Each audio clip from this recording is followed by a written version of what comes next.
Hi, I'm Paul Friedman, founder of the Marriage Foundation, and the topic is a very cute one. Really, this is a cute one. We're going to address this with humor.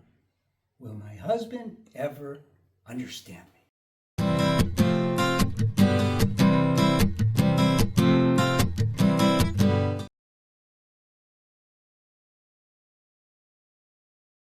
Welcome back. I'm Paul Friedman, and will my husband ever understand me is something that I have taken for granted that he won't.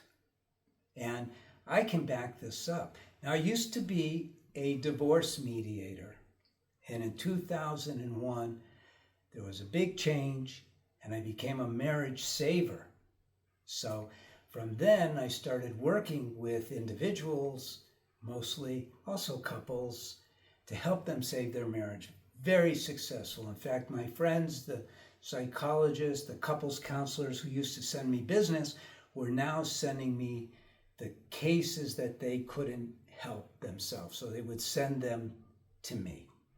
And my style is very different than Western psychology because I don't have a background in Western psychology. I don't know all the ins and outs. I've picked up a little along the way, but it's not particularly useful for marriages.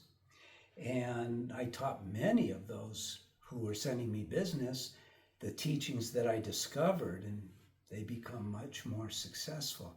And this was in San Diego, and it was like the divorce capital in 2001. So I was happy to start saving marriages instead of killing them. Now, what I learned, even as I was a divorce mediator, was that women were very frustrated because they knew exactly what they wanted. They knew exactly what they needed until it came time for them to articulate it. And then it was impossible. And it's sort of like defining fire. How do you define fire? And there's a good reason for this. You women, you're not designed to be logisticians. You're designed to be heart nurturers. I mean, by nature itself. Who has the babies? You have a baby, and that baby is growing within you, and the love is just pouring on them. And you would do anything for them. I used to use this example with my clients. I would say to a woman, I'd say, look, you go to the doctor, you find out you're pregnant, and you're so excited. And then the doctor says, but there's something very unusual. Instead of a little human in there, you have a little rabbit inside. And I would tell my clients that most women will go, oh, how cute. Now, that's not the end of the story. I'd say, if a man goes in and has a checkup and the doctor says, sir, I have something very interesting to tell you. Well, what's that? You're pregnant. Get it out of my body. I'm not going to be pregnant. And it's a setup. Now, this setup by nature has created a lot of dynamics that are not really over our head. So pay attention to this. These children that we have are trouble. They take a lot of energy. We have to watch them continuously. We have to pay attention to every little need, every little nuance, or they're going to die. And men don't have the patience. So nature made women unbelievably patient. How does nature do that? By tapping into your heart. Your heart is God's heart. In the Bible it says, and this is not we're not a religious organization, Well, we definitely believe in God and Scripture. And it says, God created man in his image. Okay. So what does a man take away from that? I'm very protective. I'm strong. I lead. I'm a man. What does a woman take from that? Almost should have been God created women and her image. What is God's image in the female way? Nurturing, compassionate, understanding, loving, forgiving. And so what happens is, in order for nature to make sure that this offspring is taken care of, makes woman's heart open. Now, so she doesn't drift away into cosmic consciousness, you might say, nature got very tricky with women. And what nature did to women is a crime. And I have filed my complaint, but it's there. What nature did was he confused women by making her emotions feeling. Now, it's not the same feeling as love, compassion, understanding. Emotions are very different. Emotions are in the mind. Feeling is in the heart.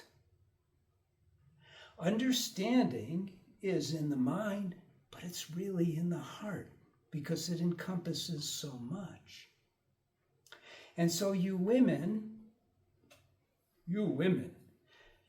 are a bundle of love. When a man recognizes this, and you can't force him, but when a man recognizes this, he sees past the emotions, and that's when he understands you. But he's not taught that in this world. He's not. And so we're not taught, you're not taught as a woman how to get him to see that either. And so it's a double dilemma. You can't force him. You can't explain this to him. You can't woman-splain it. It'll go over his head. But what you can do, and this is so beautiful, is you could become the goddess who he thought you were when you got together. And unfortunately, and it's not your fault, by the way, because we're so mistaught in this world how to behave with one another. But what happened was you started having demands. You started having expectations. You started treating him harshly. You complain. You criticize. You condemn. You don't want to hear him unless he's talking about something you're interested in. And so what happens is the divide between male and female, which is supposed to be overridden, transcended with love for each other, it becomes an ever-spreading gap. So he doesn't understand you. And he wants to, or he's given up. So really, what do you do now? Well, for only $19.99, no, I'm kidding. But really, what you do is you learn the things that I discovered about marriage. Now, a lot of people watch these videos, they get so much out of it, something clicks, and they got it. Other people read my articles, other people read my books. I have 2 books. One is called Breaking the Cycle. One is called Lessons for a Happy Marriage. They're both awesome. And if your marriage is in serious trouble, if you're really going through hell, then you take the course for women. There's also a course for men, but you don't twist your husband's arm to take it. You take yours, He'll notice the changes in you, and then he'll go, what gives? You're like the woman I married. And you'll go, I love you. We don't recommend that you get your husband to take his course too. And occasionally, it's really only occasionally, I would say 20% of the time at the most, the other spouse will take their course. But usually just one spouse taking the course infuses enough love into the marriage that changes it entirely and makes it wonderful. Your husband doesn't have to understand you. You don't have to understand your husband. You have to cultivate love, devotion. And that's what marriage is all about, is love, isn't it? Isn't that why you got married? For happiness and love? I know it is. I'm so glad you came by. I'm Paul Friedman. I founded the Marriage Foundation. Visit us again. Go to our website if you want to. Leave a comment with a question. That's fine. I like to answer them. And if you have a question for a counselor, there's a Ask a Counselor link below. But we're here to help you. God bless.